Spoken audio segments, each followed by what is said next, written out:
How's it going, everybody? It is Dennis, and we're back with another video. And like I mentioned in the last video, today we're going to be talking about some interesting stuff. We're going to be doing a presentation as always. We're going to be going over presentation style. So we're going to be talking about, as you can see on the title, Apple and APLY. The underlying of APLY is Apple, so we got to talk about both of them, right? We're going to be talking about the future of this YieldMax ETF and how I think this is going to be the next big YieldMax ETF. It has been having a downturn, but I think it's about to flip. So let's go ahead and get into it. So what is Apple? If you've been living under a rock and you don't know what Apple is, Apple makes iPhones. Apple makes AirPods. You've probably seen people wearing this on the streets if you don't know what Apple is. They make laptops, they make watches, the Apple Watch, the Mac. So you probably know what Apple is. You know, they have a lot of buyers. They sell laptops and phones. People love their phones, like really love their phones. Every single time a new phone comes out, everybody buys it. Every single year. Not me though. Still have the old phone, but still, everybody buys it anyways. So that's Apple, if you don't know what that is. Now looking at Apple stock, this is of course the underlying of APLY, so let's go over it.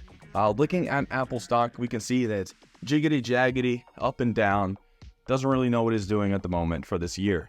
It tried going up with the market and then it went back down. But as you see right here, it's going back up. And my hope is that it's gonna keep going back up. I don't think it's gonna be coming down after this after this uptrend. The reason is because they have a lot of news and they have a lot of new stuff coming out, a lot of new products, a lot of new collaborations. So we're gonna see what that is in a second. But overall, just looking at the trend from the chart, it's pretty good, especially for dividend income from APLY, because they trade on contracts. This is a lot of volatility, and therefore that's a lot of premium, and therefore a lot of dividends, or high dividends. So let's look at APLY. As you can see, APLY has been trending downwards, and APLY has been trying to recover. We have points of where it tries to recover, and that's of course, you know, the issue with these ETFs. They have points where they try and recover, similar to if we go back to Apple where it had this spike. APLY tried to recover similar to it, but couldn't, because the way these ETFs work is they trade contracts, and therefore these contracts limit them on the upside, but they get all of the downside. But you do get dividends, so it kind of makes you up on the downsides if you are using that dividends in a good way, I guess. If you're reinvesting, or maybe you're using it to pay for something, I guess it kind of makes sense.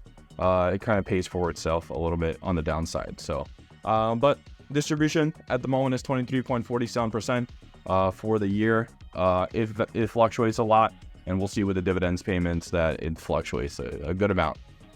So dividend payments, you can see that we got 33 cents recently, 38 cents, 41 cents was a big one recently, and it trends up and down, with the highest one being around the 63-cent mark in the beginning of the summer of 2023, where we got 63 cents. So it fluctuates a lot. It goes from 10 cents to 20 cents to 40 cents to 50 to 60. So it moves around a lot. Like I said, volatility. Sometimes volatility is low on Apple and it just doesn't pay that much. Sometimes volatility is high on Apple and just pays a good amount. But 33 cents per share is not that bad. And I feel like it's going to be trending upwards if Apple, the underlying, continues to trend upwards and the volatility continues to increase.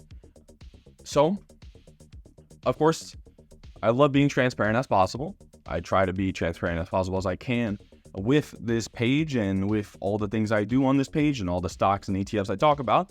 So my APLY position, currently my average cost is $18.88. My portfolio diversity is 6.77%, and my total return is negative 8.06%, and negative $261 if we're talking about cash value. And my market value is of course $2,980. I am down. I admit all the time I am down, as I am down with other ETFs like Tesla. But I am down on my APLY position, negative 8%, but that's not including dividends, which I'm pretty sure if you factor in, I think I am break even or positive, probably closer to break even.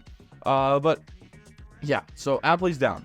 I'm down on APLY, but that doesn't stop me reinvesting back into it. And there's a reason for why it doesn't stop. It's because I'm bullish on the underlying Apple.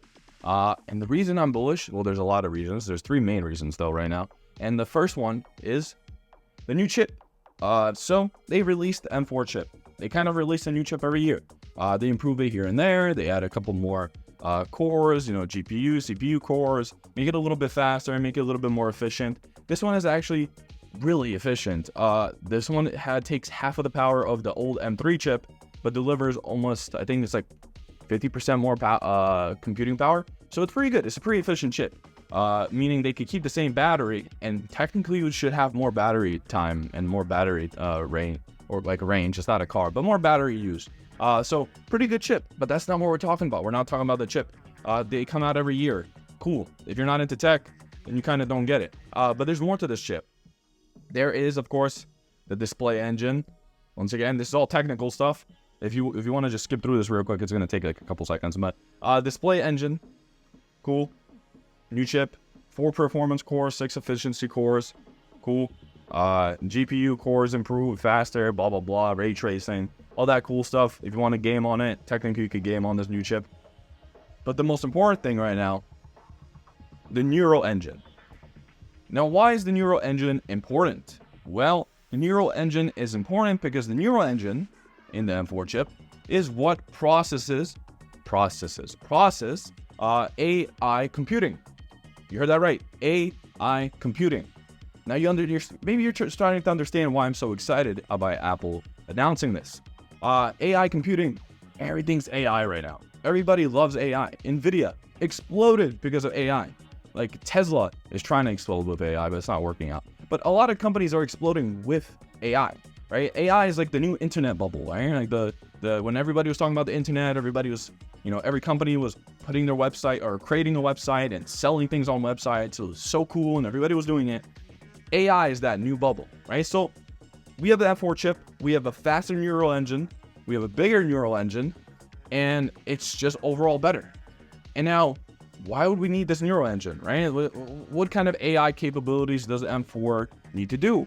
Well, of course, the neural engine, it's not just to control Siri.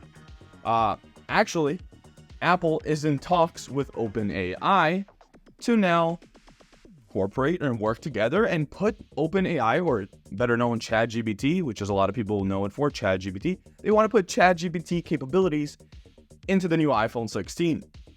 Of course, the iPhone 16 is not going to have the M4 as, well, at least what we know of.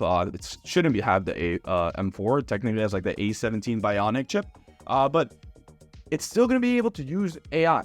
And if they're able to get it on the iPhone 16, they could 100% get it into the Mac, into the Apple Watch, anything that they have in their lineup. They could probably get, ChatGPT into it. And when they do incorporate ChatGPT with Siri, there's gonna be a lot of capabilities your phone could do, right? So, you could take a picture or something, or, ChatGPT or OpenAI just released a new update where ChatGPT could watch what you do live and explain what you're doing wrong. Say you're doing a math equation for school, or your child is, and it could watch your child do the math equation and will tell them what's doing wrong and go step by step on how to do it correctly. Or say you have a program on your Mac that you're running and you want ChatGPT to help you, or Siri in this case, since it's going to be integrated with Siri probably, that could do that too. It could go ahead and work with ChatGPT or Siri and go ahead and solve any equations or solve that a coding problem you have on your Mac. There's so many capabilities this could offer. And if we're thinking about NVIDIA, right, which we're going to get to in a second, NVIDIA, when they release their AI chips, or their AI capable chips, and they're the fastest ever, and they're getting better and better and better, M4's doing the same. The M4 chip's doing the same. M4, and we have M4 Pro, M4 Max Pro, Pro Max, all that stuff, right? They're going to make a bunch of these chips, and they're probably going to be better and better and better. And that's probably why the stock exploded so much, right? And that's why I'm saying it's gonna do good. That's all I'm saying. It's gonna, but there's more. There's a third reason, and that's interest rates. And usually a lot of people say interest rates are bad. They are. They're bad for small companies, local businesses, us as consumers, or just everyday people, right? It's bad for us. Interest rates are bad unless you have everything on a savings account.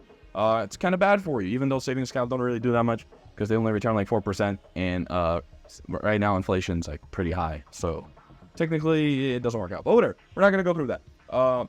Interest rates. And what does that mean for Apple? Well, interest rates for Apple is not that big of a deal. Why? Because these Magnificent Seven companies and all these huge companies or corporations, they have money on the side.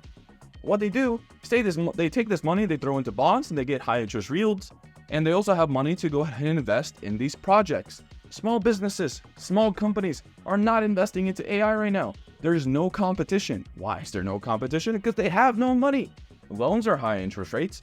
They have no money on the side, and there's no way for them to make money, because if they're going to be selling an AI product, who's going to buy it?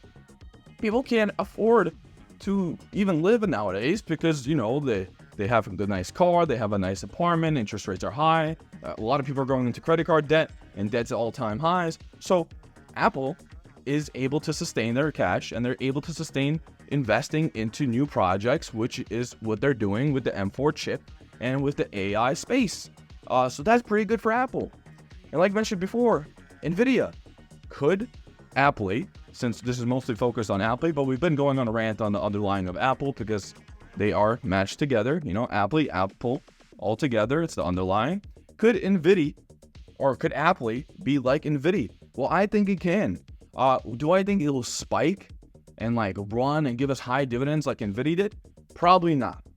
It is at lows, and like we said before, these ETFs are hard to recover to because they need to put these contracts up higher, and it's most of them don't, because then if they put the contracts up higher, then your dividend payments are not going to be that high. So it's either you get consistent high dividend payments and limited growth, or you get high dividend payments and pretty much no growth, or you get low dividend payments and you get a lot of growth. So there's a lot of things that the people who take care of these funds will have to think about. But in general, they usually stick to the same formula of like good dividend payments and some growth, but really sometimes they even go for a lot of growth if you look at like Tesla. But I do think they have a chance of being sort of like NVIDIA. I think the underlying will definitely spike like NVIDIA, and it is spiking right now. I think it will grow, and it will continue to grow like NVIDIA if it continues into the AI space. Also, a lot of the consumers who purchase Apple products will enjoy this AI integration into their phones, into their products. For the dividends and for YieldMax's sake, I don't think it'll have this spike like maybe NVIDIA did, and I don't think it'll have the dividends like NVIDIA did, right? I don't think we're going to get $1, $2, almost $3 dividends from APLY anytime soon.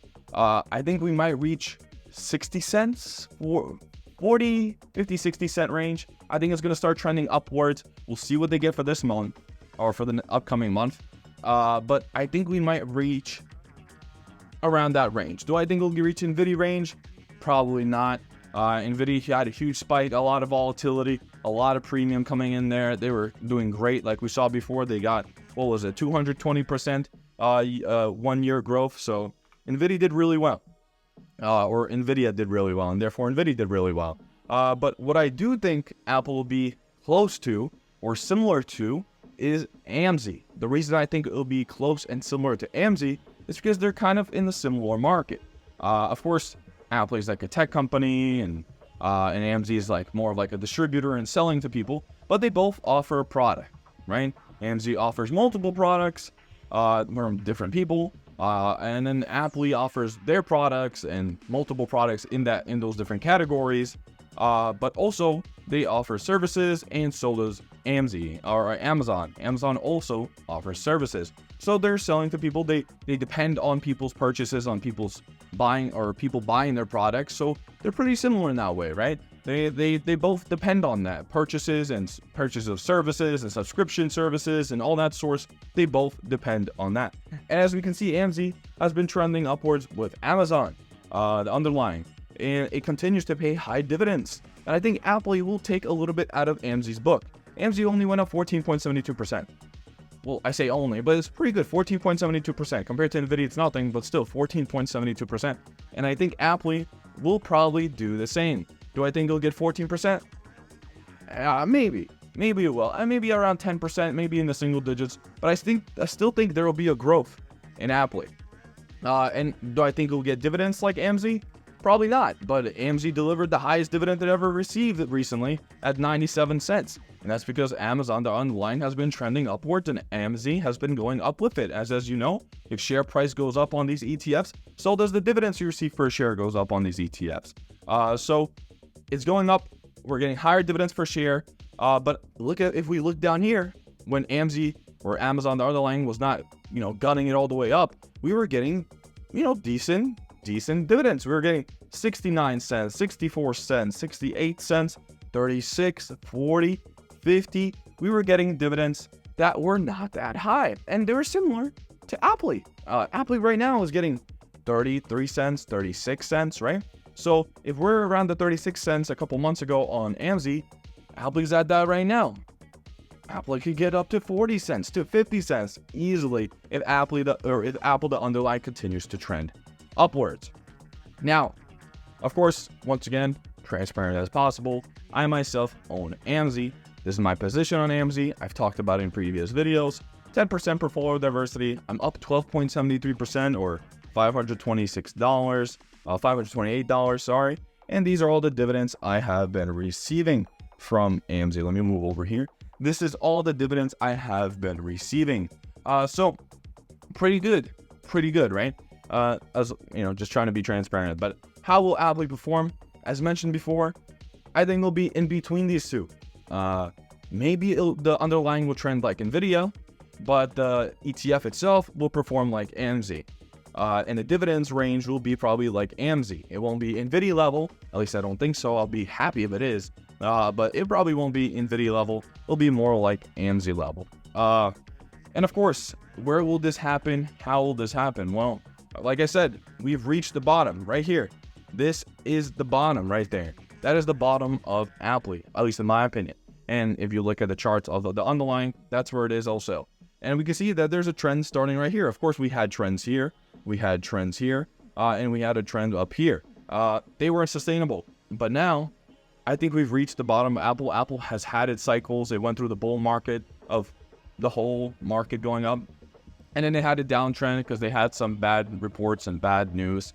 But that news is pretty much gone. People forgot about it. And people are remembering again that Apple is a company that continues to make new products every year and services every year that continue to have people, because it is pretty much like a cult. Not to be mean to Apple people. I have an iPhone, I have a Mac that I'm using right now to record this, but it is like a cult, The products are great, but a lot of people just buy it because it's an Apple product. You don't need a new phone every year, but people still do it. But over here, see, we're trending upwards, and, a lot of people don't care, but Warren Buffett's buying it too. Just saying, Warren Buffett's buying Apple shares too. I'm pretty sure it's like 50% of his portfolio. But my plan for APLY, now that we went over why I'm bullish on it, what it could be similar to when it comes to performance in the future, like NVIDIA and AMZY, what is my plan for APLY? Well, I'm buying it. It's pretty much it. It's pretty simple. I am buying in. And I'm not only buying in with just the reinvestments that I'm getting from APLY, I'm also buying in with my strategy that I've created, and as well as income from the outside sources. But what is my strategy? Well, that's in a different video that you guys could check out afterwards. But in total, AMZY dividends, take 50% of AMZY dividends, 100% of AMZY dividends, split it into 3 sectors, which is APLY, GUI, YieldMax. So they all get the same amount of dividends received from from AMZY and APLY, and they get put into APLY. In APLY, as you can see, I put a dividend of $101 recently when I got the APLY and AMZY dividend. So I got $101 put into APLY recently, $55 reinvested, $83 put in, $491 put in, $83 reinvested, $45 put in. Oh, that was reinvested. So I'm consistently putting money into APLY. Yes, I am down roughly 8% on APLY, and yes, it could trend downwards. That's always a risk. But I continue to reinvest to lower my dollar cost average, or sorry, not lower my dollar cost average, but just lower the average of price of my shares by, I guess, dollar cost averaging, if you could call it that. And I'm lowering the average cost of my shares to get a lower position and therefore increase my dividends, because not only do I have more shares, but because the average cost per share is lower. So that is my plan for APLY. That is my plan for APLY, and that is why I'm bullish on APLY, why I'm bullish on the underlying Apple, which is controls of all of APLY's payments. And, not to mention, at the end of the video, there's a man out there named YieldMax TV. Been in his comments recently. He's an interesting guy. He plays on AMZY. And I asked for his opinion on APLY. no comment back yet. Maybe I didn't wait long enough, but he believes that AMZY is the way to go because obviously it's trending upwards on the charts, and Amazon, the underlying, continues to trend upwards. It pays good dividends, as we saw with the 60 cents and 50 cents. So it pays good dividends. And based off his logic and his way of looking at it, of course, I don't trade like he does. He trades based off compounding or whatever he says all the time. He trades a little bit differently than I do. He doesn't reinvest his dividends. He takes them out and pays for his loans that he has, and for the margin. But APLY, in his way of looking at it, will probably be the same as AMZY. So it'll be interesting to see how other people respond to APLY, if people will begin to buy APLY and invest into APLY, if they see that it continues to trend upwards. Hopefully people do it early and not later when it's already reached its max, as people have done with Cont and NVDY. And overall, I don't know, I'm just bullish on APLY and APLY. So I'm going to continue buying in. Continue to reinvest into it, grow my dividends that I receive every month from APLY. And yeah, that's pretty much it. Thank you so much for watching. Hopefully YieldMax TV watches this. I know a lot of people put links to videos when you're mentioned into your Discord, and maybe you could respond to your opinion in the comments or make a video on it. I don't know. I don't really care. I kind of care. It's kind of funny. Your videos are funny. Yes, that's APLY. Thank you so much, everybody, for watching. Hope you enjoyed. If you guys want to check out my strategy on how I trade YieldMax ETFs, video will be up above or at the end of the credits. And also, if you want to learn about other ETFs as well, that'll also be at the end of the credits. So thank you, everybody, so much for watching. That has been me, Dennis, and I hope you guys leave a like, subscribe, and I'll see you guys next week for the next video, whatever it could be. See you guys.